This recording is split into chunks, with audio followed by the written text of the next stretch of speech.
Okay.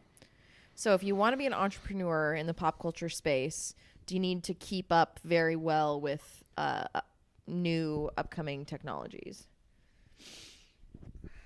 There's an argument to be had there. Yeah, I think it's important to stay up on them. I'm not sure you have to adopt them.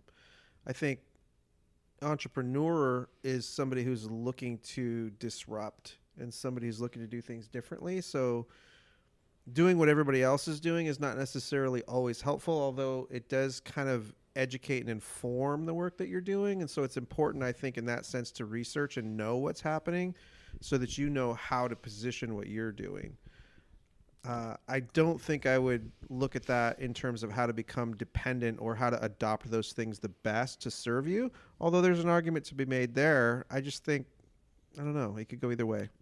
Yeah, I think it depends on what you're doing. Yeah. Like, I think I think being entrepreneurial is about anticipating, you know, so you're anticipating whatever you're anticipating, like what people are going to need, what people are going to want, what people are going to have XYZ reaction to.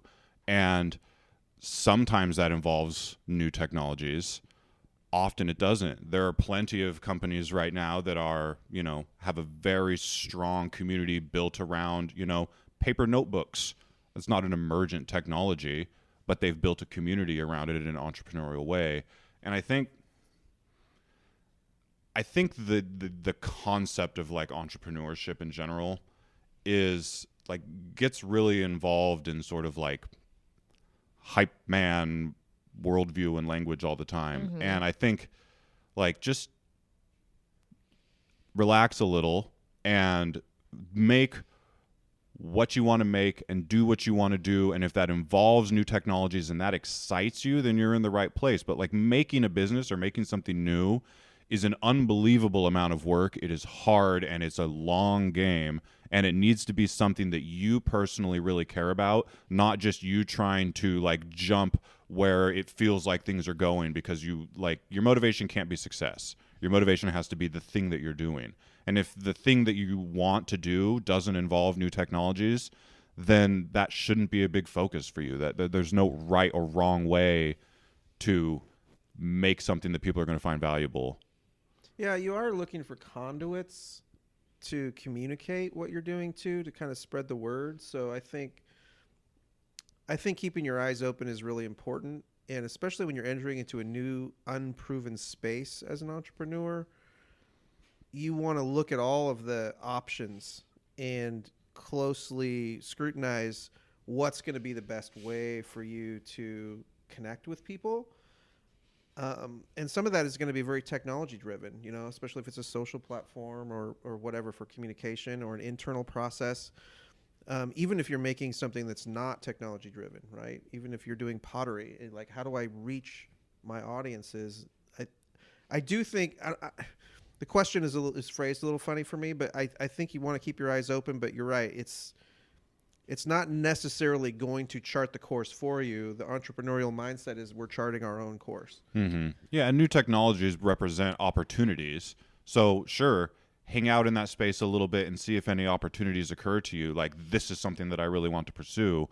But I think if like, and they said pop culture, right? Mm-hmm. Like if the pop cultural relevant thing that you're wanting to do, like just because it doesn't involve like virtual spaces or NFTs or whatever, like the new technology is, doesn't mean that it's going to fail or isn't worthy.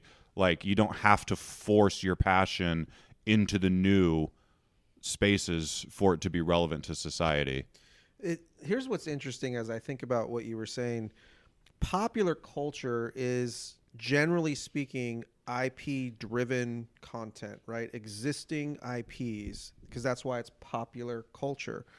And if you're becoming entrepreneurial in a space with other people's IPs, that's an interesting thing to wrestle with, right? So like one of the things that we do is we're building our own IPs and we're trying to position them, but we've got other IPs that we kind of hang out with, right? Like we kind of create this little community and we talk about got IPs on the side. Exactly. So technology is interesting. We we're not super reliant on heavy technology here for what we do. In fact, we're talking about a very analog vertical for us. At least it has been in terms of board games. But as it relates to pop culture, in that framework, I do think that's a little bit different than entrepreneurial, intent in other verticals. I think one thing that's interesting too is any type of entrepreneur, if you're looking forward technologically, you're kind of poising yourself for hyper growth, because these new markets do give the opportunity for hyper growth, going from nothing to something very quickly. However, that growth in new technologies is often not sustainable growth.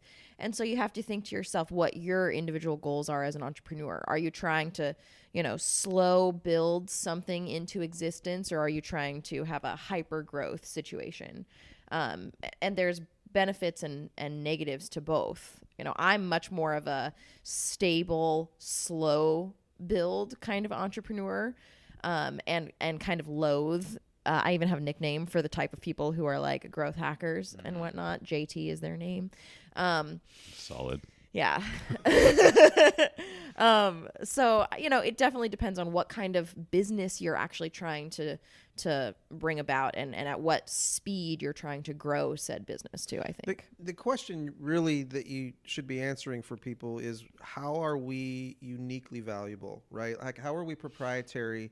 What is it about this brand that is unique and engaging and worth someone's time, right? And so that's just the core brand message, and everything else is a tool to leverage the passion behind that message, right? Like, why do we do what we do?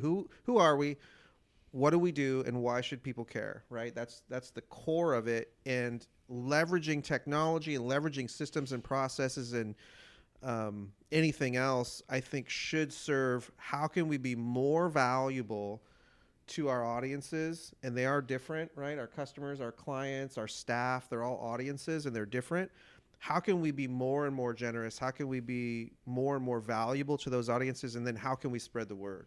Yeah. So even wondering, you have to identify that audience and then figure out where they are, right? So if your audience is an audience that is tech focused, then and are early adopters of new technologies, then you might choose to have a heavy focus on new technology. Yeah. If they're not, then you probably would have less. Yeah. What is the tribe that you're empowering? Mm-hmm. And yeah, if they don't care about new technology, then you don't either. Mm-hmm. Unless there's an opportunity there that they haven't seen yet. Okay. Or if it's part of your infrastructure to communicate, right? Your product doesn't have to be technology focused, but your communications often do. I like when I say things and you look at me and you say, okay. Well, I'm trying to transition, and then Mark has to keep talking, so. You're like, sure. Sorry about my thoughts those and were ideas. Okay. those were words.